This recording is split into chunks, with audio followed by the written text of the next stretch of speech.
Hi guys, kung nakita mo kayong video, panoorin niyo po to.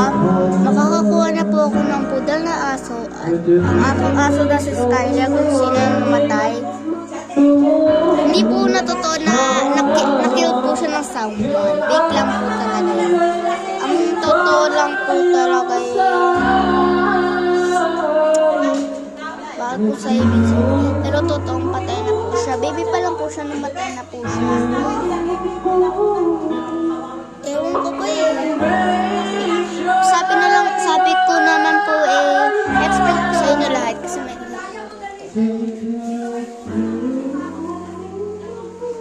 yun ko, so ayun na nga guys.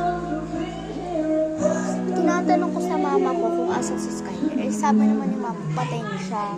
Nagulat ako at sinabi ko, bakit? At di naman niya sinasabi sa akin at wala niya sinasabi sa akin. At ayun, nag-isip ko kung bakit. Kasi hindi ko maalam bakit siya napatay. Ewan ko kung nasakasaan siya, nagsakit ba siya, pinatay ba siya. Ganoon, hindi ko nga biniblame yung iba. Puro sa tingin ko lang kasi.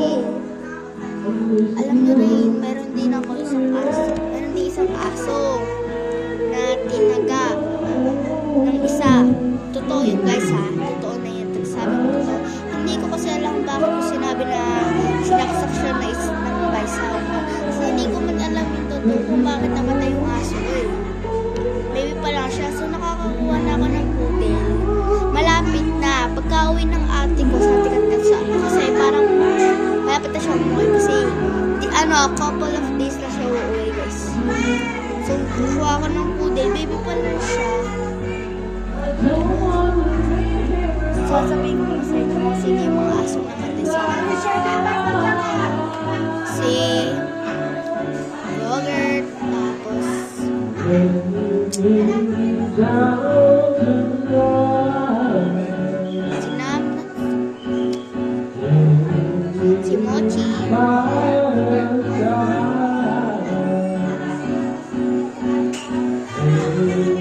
yun lang naman ako.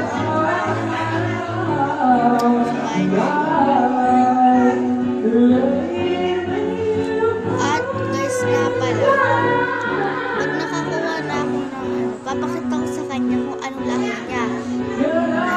Baka sabihin nyo na lahi poodle naman siya eh.